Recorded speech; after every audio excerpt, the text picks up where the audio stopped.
Good evening, everyone. Welcome to Songwriter Spotlight. My name is Sonia, and I will be your host tonight. We are at the West Tennessee Delta Heritage Center here in Brownsville, Tennessee, where our mission is to preserve and promote the musical heritage of West Tennessee. We do that through the Tina Turner Museum, the Sleepy John Estes Home, and the West Tennessee Music Museum. If you've not visited, please plan to be with us soon. We are at Interstate 40 and exit 56, just right off the interstate. Really easy to find. We're also official locations along the Tennessee Music Pathways and the Americana Music Triangle. So tonight, I am so excited to welcome our special guest. I've gotten to know her over the years as a passionate blues artist. She's a phenomenal songwriter and a good friend and supporter of us here at the Delta Heritage Center. She's a regular at our Exit 56 Blues Fest and our Women in Blues Spotlight. And I think that, you cannot talk about Memphis music without talking about the Reba Russell. Reba, thank you for being with us tonight. Thank you. Thank you, Sonia. It's so good to see you. It's good to see you. Tell me how you got started in music. When did your love for music start? Well, my love for music started early on as a kid. I mean, my whole family loved music and we listened to records and my mama liked to dance and all that stuff. But it wasn't until I moved to Memphis in the early 70s from Florida. I got to Memphis and everywhere was music. Everywhere there was music. A lot of the kids at school played instruments, but the concerts and the stuff that I saw just in the first month that I moved to Memphis blew my mind. And I started realizing really how much it meant to me. It was just sort of like an entertainment before I moved to Memphis. And then when I got here, I started feeling deep inside of me that maybe this is what this is what I belong to, that music meant more to me than I realized as a kid. So it really just all started in Memphis.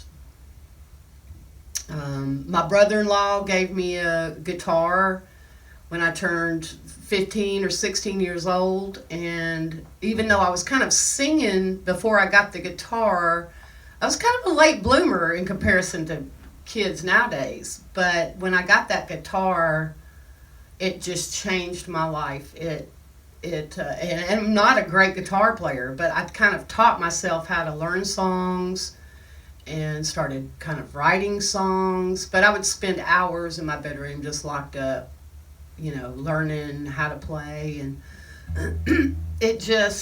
Memphis turned me into a musician, seriously. That's the way I think about it.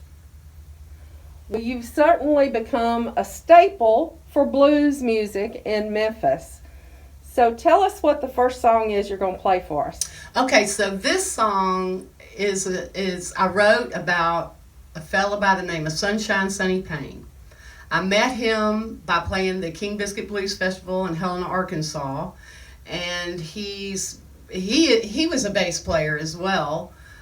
Great guy, but he had the longest running, and they still run the blues show, the King Biscuit Blues Hour, 12 noon, but it went on. He did it for over 40 years, 45, 46 years. Just a lovely man. Ended up passing away a couple of years ago, but I wrote this song before he passed away, which tickled me that I was able to play it for him because I fell in love with the guy. So this is just a song called Sunshine Sonny Payne.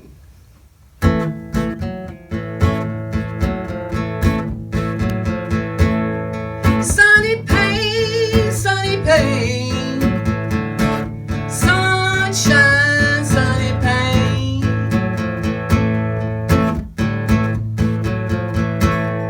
Sonny Payne,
some Sunny Payne.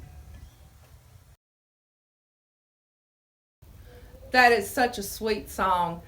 I know that you didn't always play blues. When you first started, it wasn't just blues, but blues is your thing. That's where you found your niche. But you've also been fortunate to work with a virtual who's who of music. Tell us more about that. I have been very fortunate to, once I got into the Memphis music scene, when I first got into it, I was doing popular music, but I also had huge opportunities later on to sing background vocals for lots of people in the studio. I got to sing with U2 on the Rattle and Hum record. The song When Love Comes to Town was like one of my first really big entries.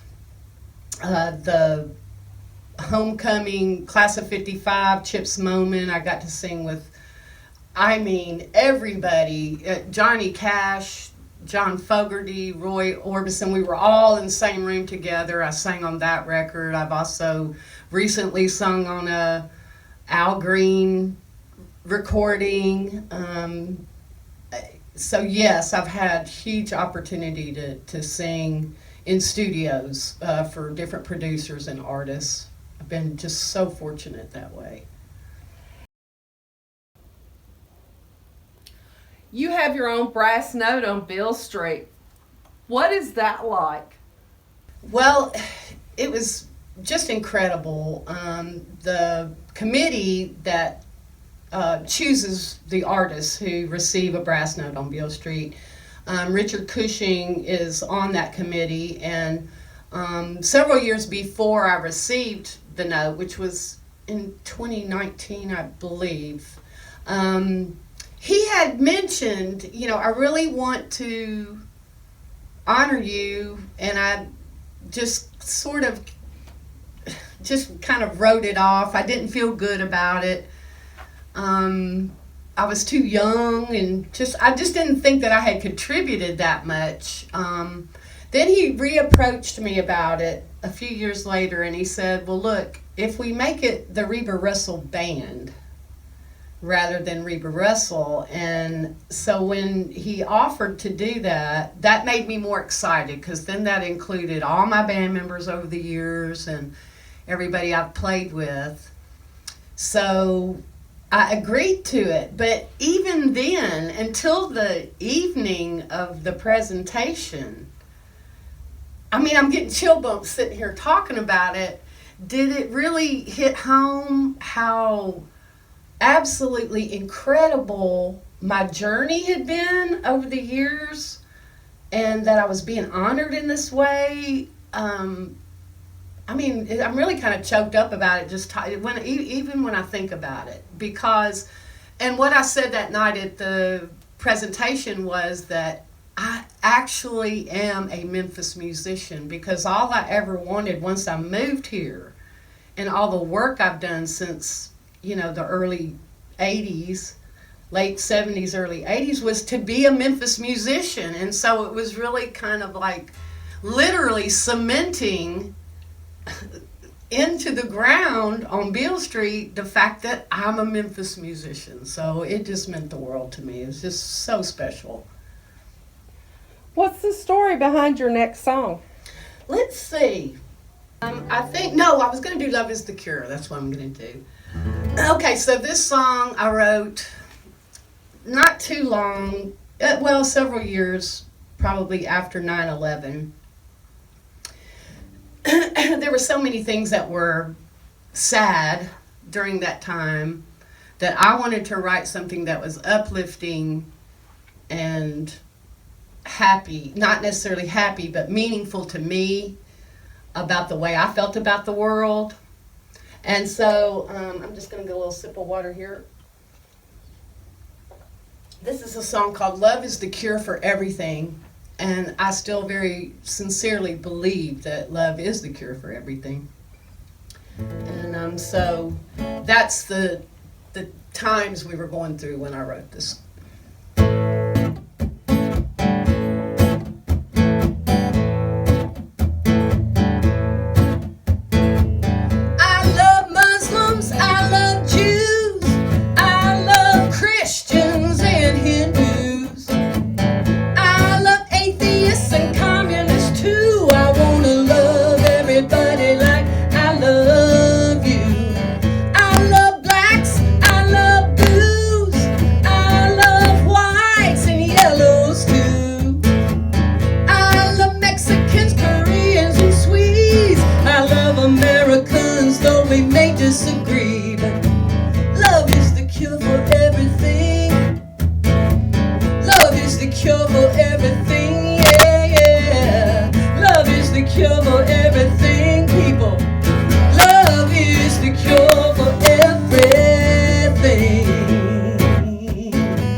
the cure for everything, yeah, yeah. Love is the cure for everything. Love is the cure for everything, everything. Yeah. Well, let's talk some more about your band. You've got a member who I guess is probably your longest standing member of your band. Would you like to give a shout out to that person? Well, I think my longest standing band member is the one and only bass player that I've ever had in my band. I've changed all kinds of other members, but I've always had the same bass player. My lovely husband, Wayne Russell, who actually was also my friend long before we ever became husband and wife or boyfriend and girlfriend, who helped me in the beginning start a band. And he was very instrumental in that. And I've played with him a long time. Another member of my band, Robert Nighthawk Toombs, he's been in my band since early 90s, so he's been with me a long time too. My drummer, James Cunningham. I've had several wonderful guitar players, Joe Schicky, Brad Webb, Paul Taylor, Josh Roberts. Amazing people. And then in my OPIC, in our three-piece, Old People in Chairs, good old Danny Green, man. He's awesome and has played several times with me here at the festival, at the Heritage Center. So I love them very much. Without them, it would have been a really hard road, that's for sure. If you had to take a guess at how many years music experience is in that group? Oh my gosh. About 500 years. For sure. Oh yeah. And that's really what's wonderful, and just musicians in general. That's what's cool about music and having diversity and knowing different people and playing with different people, because you learn so much. There's always something new and fresh about playing with people who have different ideas and stuff like that. It's just, that's why music is such an amazing art form, is because it takes, you can play solo like I'm doing now, but it really takes on a beautiful, a whole new creation when people get together and create music. And that's what's so lovely about it to me. So is there something particular that inspires you as a songwriter? Well, in general, I would say that, I seem to write better when I'm upset about something or angry about something. It makes me internalize it and try to get my feelings out about certain things or people that I love, that really mean something to me. Those types of songs come easier than the songs about partying or having a good time or whatever like that. But I'm much more of an introspective sort of writer and have to sort of have, like you're talking about, some sort of inspiration to push me. Lots of songwriters write daily stuff. I'm really not that kind of person. I sort of get in these moods and these times where I'm contemplating something, and those generally bring about my songs. Has COVID affected your songwriting? It has definitely affected my songwriting. I really haven't been very prolific writing during COVID, although I have written several songs over the COVID. But I really think the unsettled part of the situation and being isolated sort of quelled the passion part of it, for me in particular. I know that a lot of people are probably, just writing, major writers are probably just really full of songs But yes, I have written several songs. I put one up on, I think it's SoundCloud or whatever it is on Facebook, that is sort of like a gospel protest song called Better Get Up. And I've got a couple of songs that people haven't heard yet. And one of them in particular is a song that I think is going to be on someone else's record coming up this year. And so I'm doing a little bit, but no, I've been basically depressed, so I'm not really very prolific when I'm down like that. Well, tell me about Blue Angel. What was your inspiration there? Okay, this song, this was a person who, I actually co-wrote this with a guy's daughter. His name was Ray Galloway, and he was very instrumental in the King Biscuit Blues Festival. But he was my friend too. He was my pal and her daddy, and he passed away several years back. And she had sent me this poem that she had kind of written about him. And because I loved him, I got it, when she sent me those lyrics. And so I just tweaked the lyrics a little bit and wrote the music to it. And it's a favorite. It's a favorite of mine and of people from Helena in particular, but it's a really beautiful song, beautiful lyrics that she wrote about him.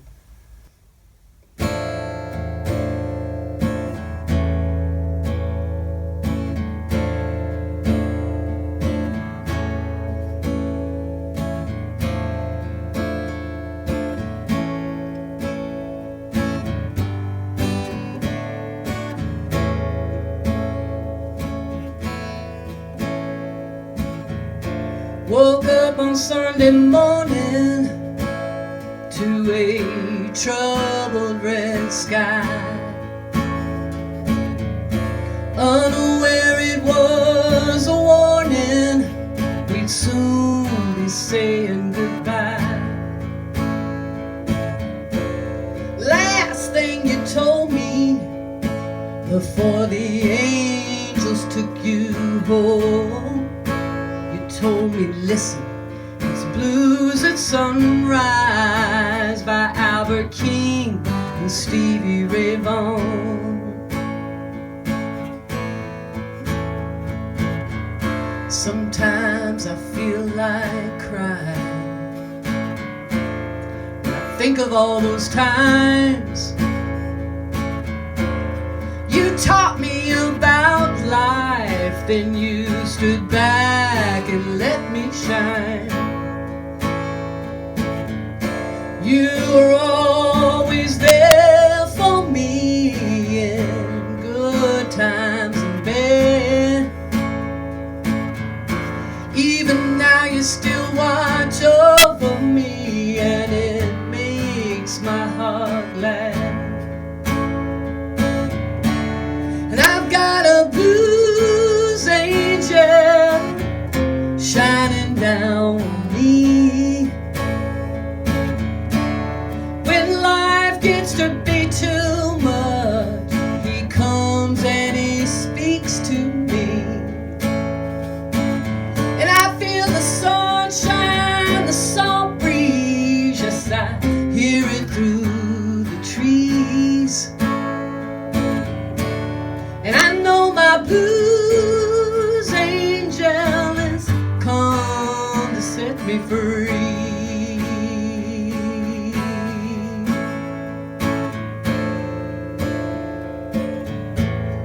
Oh.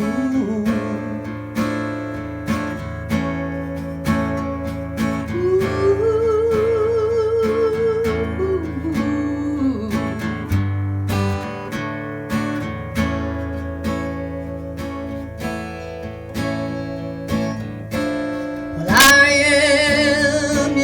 Legacy, you live on inside of me. No matter how long you're gone, in my soul you'll always be. And I might be missing you today, but I'll see you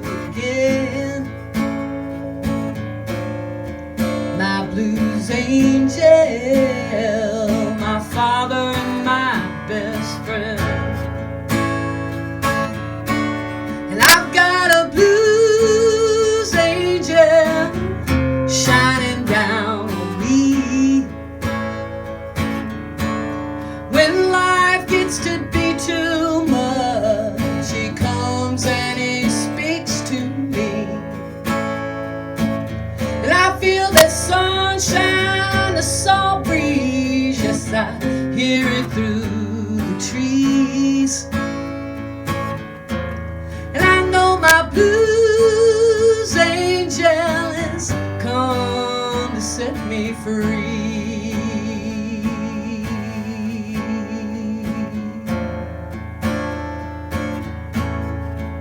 Yeah. Oh, oh, yeah.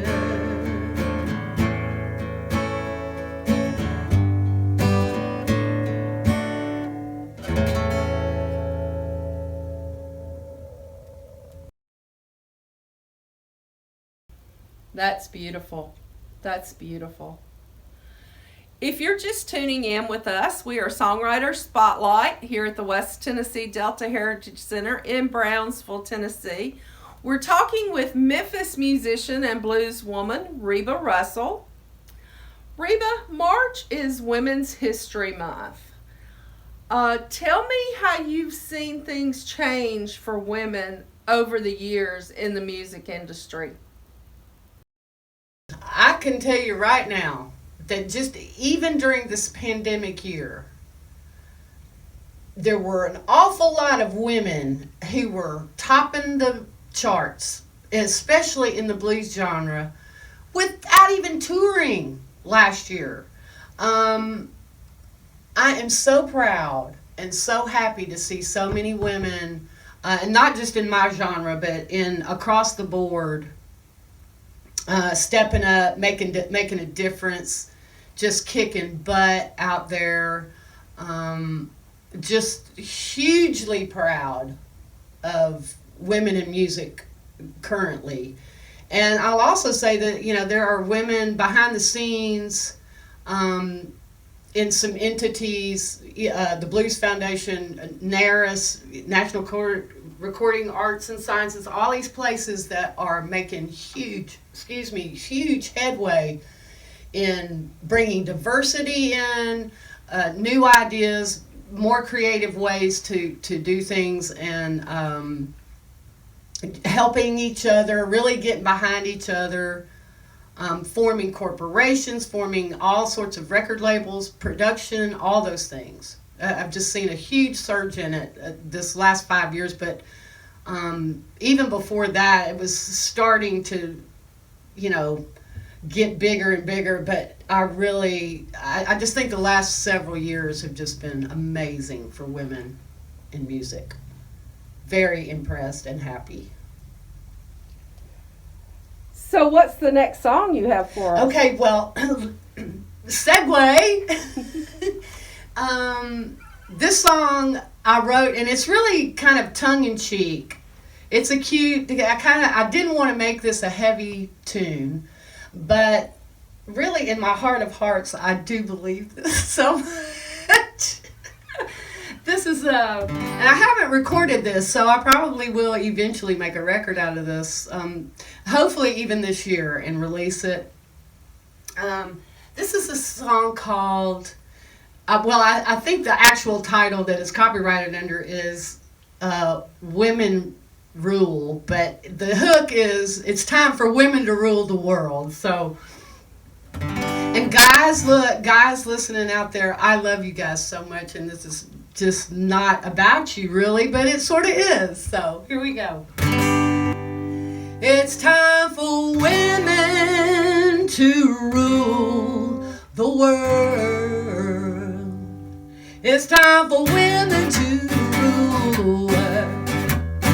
It's time for women to rule the world. It's time for women to rule the world. Time for women to rule the world. Hey man, good man, if you can't learn, it's time for women to rule the world. Try as they may, they can't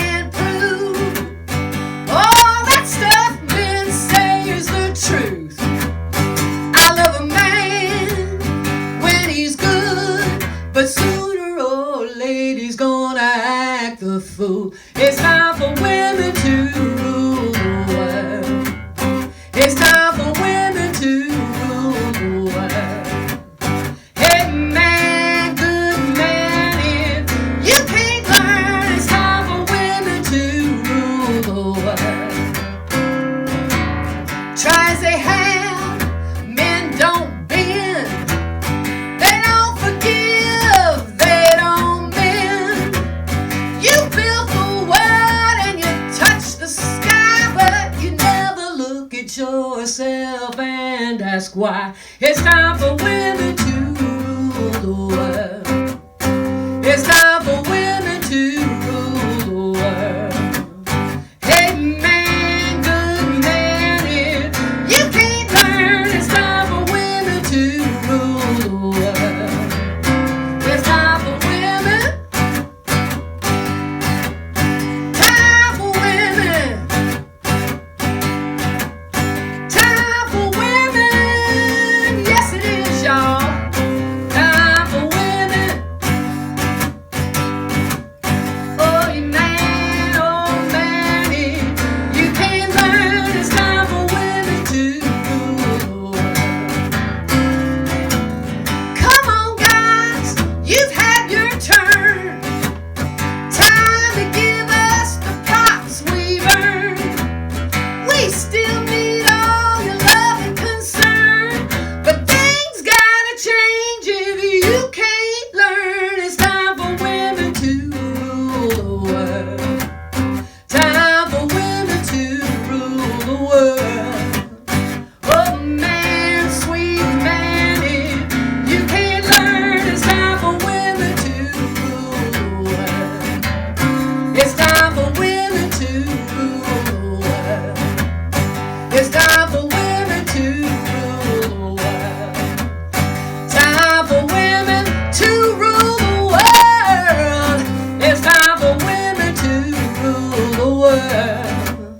Hey man, good man, if you can't learn, it's time for women. Women gonna rule the world.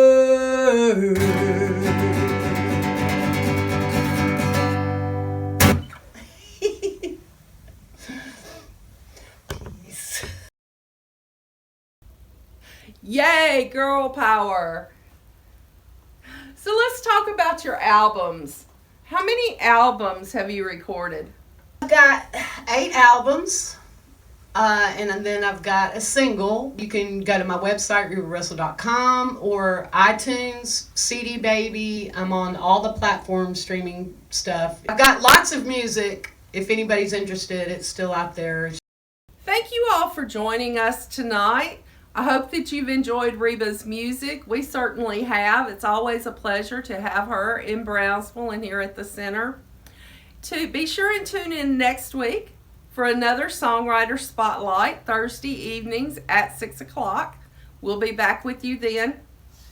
Reba, thank you for being on Songwriter Spotlight. Thank you for having me and all the other artists you're having, Sonia. Thank you so much. Well, it was a pleasure to have you in the studio today.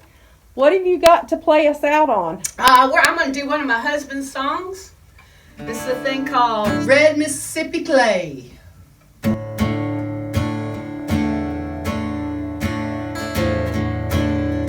daddy moved to Memphis for a better way. So tired of red Mississippi.